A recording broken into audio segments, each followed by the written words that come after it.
यमुना नदी के किनारे एक गांव था रतनपुर। उस गांव में एक चुड़ैल का साया था। वो चुड़ैल बहुत ही अजीब थी। एक दिन, मुनिया के बापू, जल्दी अंदर आइए। सुरेश अभी नींद में था, चिल्लाकर बोला, क्या हुआ? गला क्यों फाड़ रही हो? ये देखो। अरे, ये कैसे हुआ? मुनिया, क्या हुआ बेटा? उससे क्या पूछ रहे हैं? बेचारी तभी से डरी सहमी हुई है। लेकिन ये तो कोई गंभीर बीमारी लगती है। हाँ, देखो तो, बेचारी की चुटिया ही काट ली किसी ने। राम राम। लेकिन एक भी बाल आसपास नहीं दिख रहा। हाँ, ये हुआ क्या समझ में ही नहीं आ रहा। ऐसे ही 2-4 दिन मुनिया को देखने और सांत्वना देने वाले भी आए। अब कुछ शांति हुई ही थी कि एक दिन क्या हुआ रामू, तू हंस क्यों रहा है? अरे काका, वो के बच्चे, कुछ बता भी। रूपा काकी की चुटिया कट गई है। हाँ, और मुन्नी भी। अच्छा, पर काहे? आप भी पूछ लो। चल कर देखता हूँ। क्या हुआ मुन्नी? ये क्या हल्ला मचा हुआ है? तभी मुन्नी बाहर आती है। ये का सुन रहा हूँ? कैसे हुआ सब? अरे का बताएं चच्चा, रात में रोज की तरह खा पी के सोए और सुबह देखे तो अरे राम राम। पहले तो मुझे लगा कोई बीमारी है, लेकिन ये तो लगता है पक्का किसी डायन या चुड़ैल का काम है। अब तो रतनपुर में ये औरतों की चोटी काटे जाने वाली खबरें आम हो गई। अगले ही दिन, सरिता, आज बहुत गर्मी है, मेरा बिस्तर बाहर लगा देना। जी ठीक है। सरिता ने रमेश का बिस्तर बाहर और अपना और चुनिया का आंगन में लगा लिया। रात में रमेश को प्यास लगती है। बड़ी प्यास लगी है, लगता है सरिता ने पानी नहीं रखा। कोई नहीं, खुद ही ले लेता हूँ। अंदर जाने पर वो देखता है कि सरिता के बिस्तर के सिरहाने चुड़ैल खड़ी है। वो एक हाथ से सरिता की चोटी पकड़े हुए हैं और चाकू से उसकी चोटी काट रही है।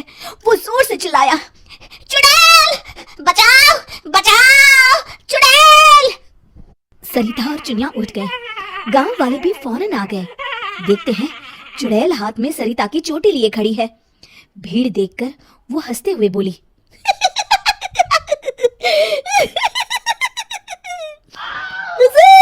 आते आते बहुत देर कर दी।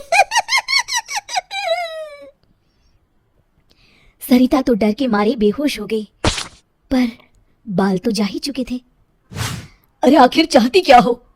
पर चुड़ैल उनकी बात अनसुनी करके सरिता की चोटी घुमाते हुए सबकी आंखों के सामने गायब हो गई। चोटी वाली चुड़ैल की खबर जंगल की आग की तरह पूरे गांव में फैल गई और गांव में बातें चलने लगी। मुनवा, सुना है कल तेरी भाभी की भी चोटी चुड़ैल ले गई। हाँ, उन्हीं के घर मिलने जा रहा हूँ। वैसे तो ठीक ही रहा, कम से कम अब सर पर पल्लू तो टिकेगा। ये बात सही कही आपने। इतना कह के दोनों वहां से चले गए। इसी तरह चुड़ैल का डर सारे गांव में बढ़ता गया और लोग घर छोड़कर वहां से जाने लगे।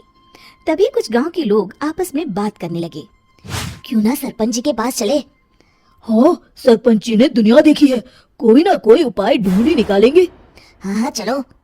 और सभी गांव वाले सरपंच जी के घर पहुंच गए। समस्या सुनकर सरपंच ने कहा, समस्या तो सच में गंभीर है। मेरी अम्मा की भी है, आपके यहाँ भी? हाँ, अब क्या करें, चुड़ैल पर किसी का वश है क्या? कोई तो उपाय होगा सरपंच जी। इसके लिए किसी ओझा से मिलकर बात करनी होगी। तभी मदन बोलता है, अगर हमें अपने गांव से इस चुड़ैल का साया हटाना है तो हमें उसकी चोटी काटनी पड़ेगी। मेरी नानी ने मुझे बताया था कि हर चुड़ैल की शक्ति उसकी चोटी में होती है। अगर हम किसी तरह उसकी चोटी काटने में सफल हो गए तो उससे अपना गांव छुटकारा पा जाएगा।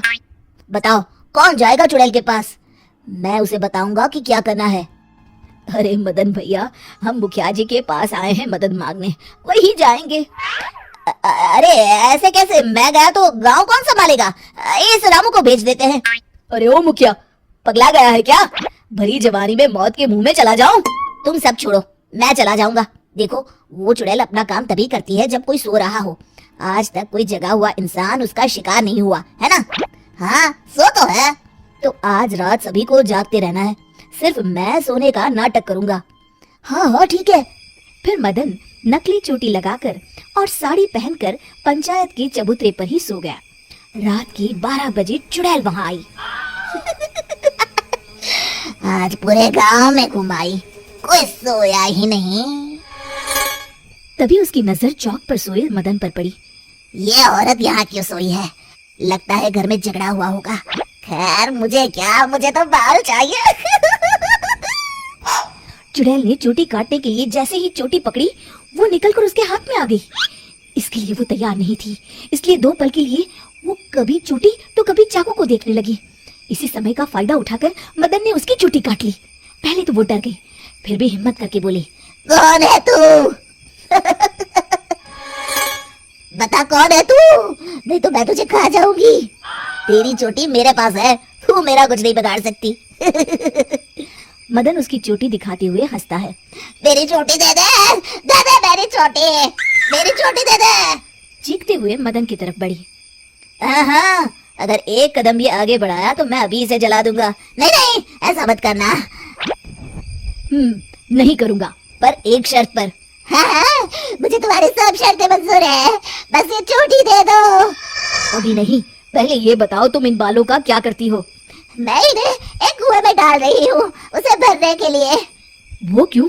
जब वो कुआं भर जाएगा तो मैं सबसे शक्तिशाली हो जाऊंगी। चलो वो कुआं मुझे दिखाओ, वहीं तुम्हें तुम्हारी चोटी दे दूंगा। चलो ये चोटी मुझे दे दो, इसकी मदद से हम जल्दी पहुंचेंगे। नहीं नहीं, मुझे जल्दी नहीं, पैदल ही चलते हैं।